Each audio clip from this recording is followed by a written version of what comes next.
I am going to say the only people that care about this, Nico, are fiat maxis. But what I am saying is that if I believe one BTC is one BTC, and I've put my numbers, you mentioned this Bitcoin Mina video, I said 1 million 2030, 14 million 2040, right. 44. So the most reliable indicator we've had so far is the pi indicator. So what is it telling us? Number one, it's telling us it's not predicting it to top until January of 2027. And it's putting the peak at... First of all, I like to hope for the best and plan for the worst. So I think about, number one, the 4-year cycle is intact until proven otherwise. I remember the last peak of the cycle back in 2021, and Saylor's coming out and saying, all your models are destroyed. And we're like, yeah, we're nowhere near high enough. It's got to run way higher. Like, this can't be it. And right on cue, 18 months in, market crashed, right? Who knew the Fed was going to come out and announce that they were going to start hiking rates, and like all of that led in, but here we were right on cue. So I would say I'm cautious because until proven otherwise, that's still intact. But what am I looking at? I'm looking at data. It's sort of like what the Fed said, we're looking at data, we're charting our path by the stars in the sky, or he said something cryptic like that. But we're looking at the data. And so some data that I'm looking at, a couple ways we can look at this. So number one, we have the changes that have happened with the Trump administration and all of that. And obviously we had this massive tariff shock this year. And that tariff shock kind of brought things back down. And it's just now been getting going again in like the last 2 months. But there's still tariff fear. We're still trying to figure that out. We're seeing countries like China really easing right now. But some countries like the ECB is still holding back. And here, even in the United States, Jerome Powell has been very reluctant to change the regime. Of course, Trump is all over the news trying to figure out how to get him out. It looks like they're trying to maybe drum up charges about, mismanaging the remodel at the Fed. Now it looks like maybe electing like a shadow chair. Either way, he's out in a couple months. So those types of things have maybe delayed this. I believe that more than the 4-year Bitcoin cycle being in the driver's seat, I believe what's really driving this is the global liquidity cycle, which just happens to be a 4-year cycle as well. What's really interesting is there's a phenomenon. If anybody knows what a metronome is something that keeps perfect time for you to play an instrument.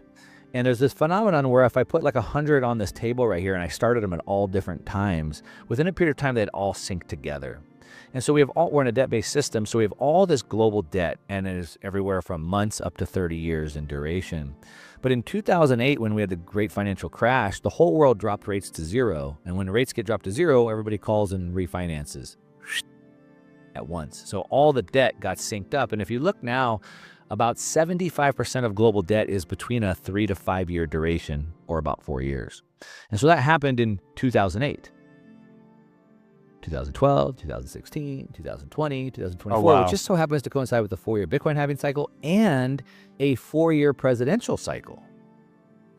And so I think that's really what's in the driver's seat. Now, there's a lot of people talking about global liquidity. My 3 favorite to listen to are Michael Howell. He's the GOAT of global liquidity for sure. I believe Nick Badia at the Bitcoin Layer, they do an amazing job with theirs as well. I think as much as Bitcoiners hate him, I think Real Vision, Raoul Paul has a really good one as well that I look at. But I'm looking at that. And what I would say is that Michael Howell said he had forecast the global liquidity cycle to peak at the end of this year, which would coincide with the Bitcoin peak. But he's now pushing the liquidity cycle out until mid next year. And I was actually just playing around with this, looking at all the different halving cycles, and there's a range. And so when you extrapolate the ranges from the halving to the low to the high, there's a range, and that could push it anywhere from the end of this year into middle of next year, sort of like along with Michael Howell's. So what I'd say is we're looking at it as the data comes out. We understand that global liquidity typically has about an 8 to 12 week lag. So we can start to get an idea when we see liquidity starting to plunge, we're going to realize that tipping point with Bitcoin is probably there.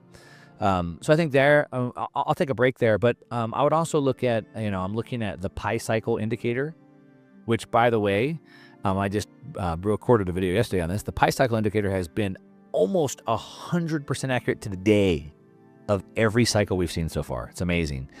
But it's not forecasting the next peak until 2027, which is pretty interesting. So the most reliable indicator we have is saying 2027.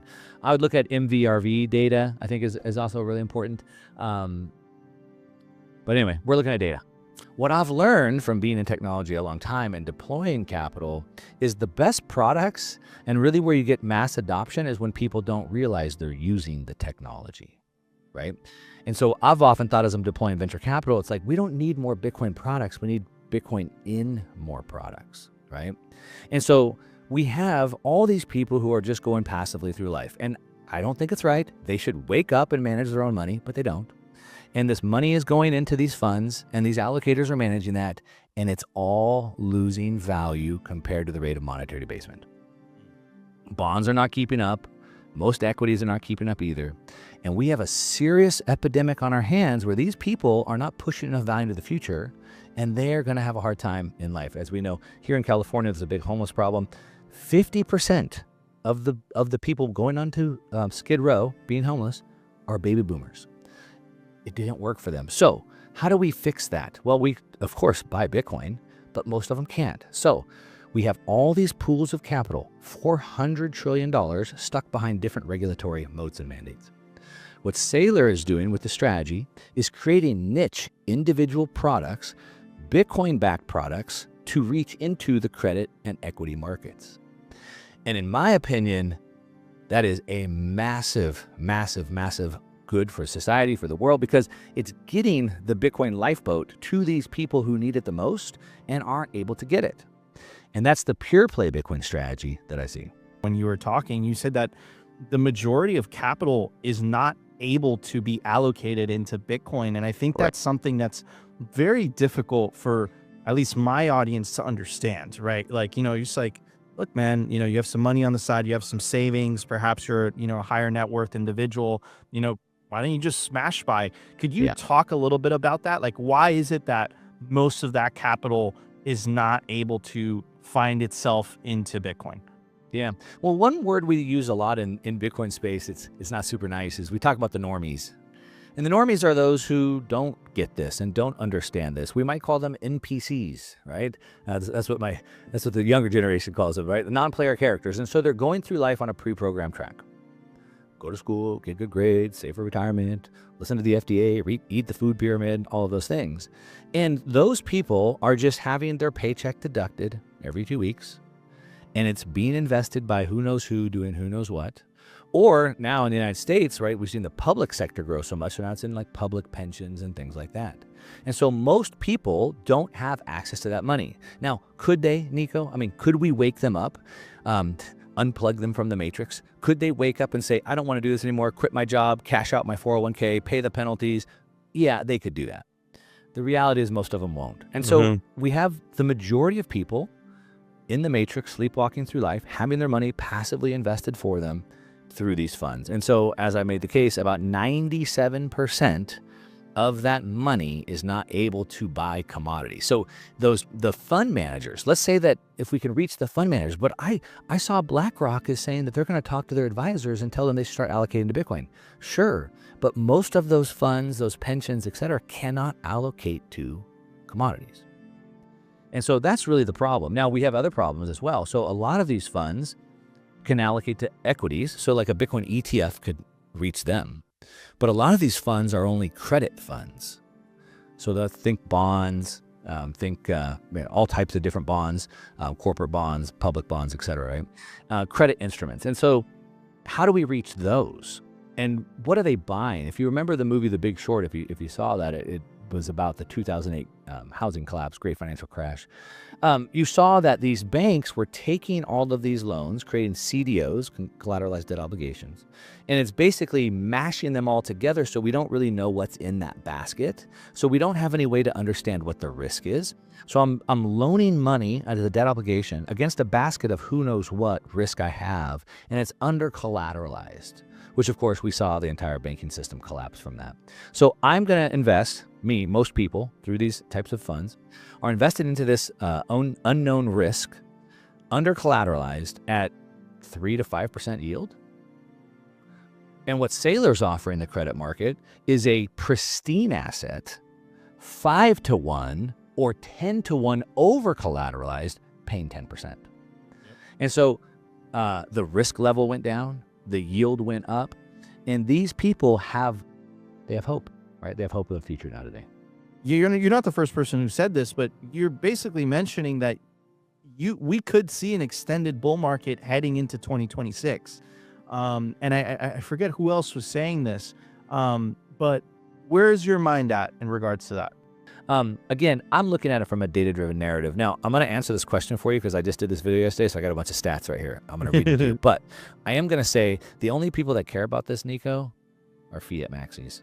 Okay. If you're obsessing over this number, you're calling me out. All right. If you're obsessing over, well, I mean, you're making content and people want to know this question, so we answer it. Like, trust me, I just made a YouTube video. I'm talking about it as well. So I'm not saying we shouldn't create the content. I just made this video. But what I am saying is that if I believe one BTC is one BTC, and I've put my numbers, you mentioned this Bitcoin Mina video, I said 1 million 2030, 14 million 2040, 44 million 2050. I think in those time frames, I'm not trying to think about this cycle, but let's answer the question.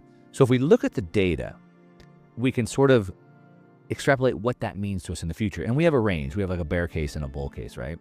So the most reliable indicator we've had so far is the pi indicator. So what is it telling us? Number one, it's telling us it's not predicting a top until January of 2027. And it's putting the peak at 395,000. Now, this is what it's telling us. It's been extremely accurate, the most accurate.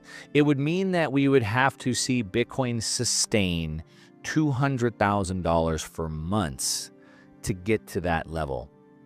All right. So that's what the pi cycle says. 395, January 2027. If we look at the MVRV ratio analysis, so that's market price versus realized price. It's one of the most used indicators on on-chain data. What the MVRV is telling us on the conservative case, maybe call it the bear case, is 140, and the bull case is 200.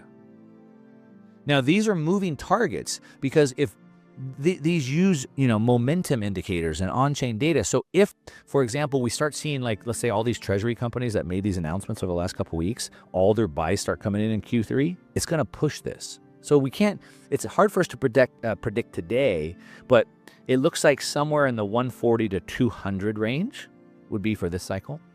Another way that we look at this, and this is for my technical analysts out there, I don't put a lot of weight into TA, but for those that do, we use Fibonacci extensions, right? So those are mathematical formulas that would set resistance and support levels. If we look at it from those, we can see 170 is the base case, with 220 being like an aggressive upside. And if we look at all of those together, I mean, it's basically 140 to 220. I know it's a big range. People don't like that. But that's where I'm kind of thinking. Again, I'm trying to think of hope for the best, plan for the worst. I'm thinking like a 150. I don't want to set myself up for disappointment, so I think somewhere in that range. But that's what the data is telling us. Now, I have one more for you, and then I'll take a break. But what about MicroStrategy?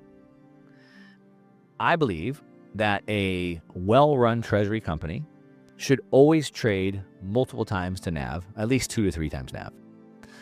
I think what happens is that's a Bitcoiner lens, and it's not Bitcoiners that are buying these, it's TradFi.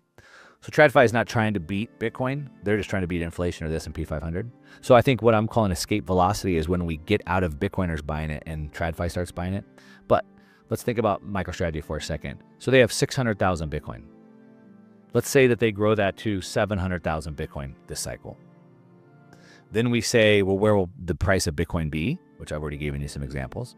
And then we look at what this MNAV premium could be. They have a 2 to 3 times historical multiplication. So that would put MicroStrategy's price somewhere between 800 to 1,300 based on Bitcoin hitting 170. So I said worst case 140, bull case 220. So if we put Bitcoin sort of in the middle at 170, that puts MicroStrategy between 800 to 1,300. Basically, 3x from here. So that's why MicroStrategy should go up faster than what Bitcoin does.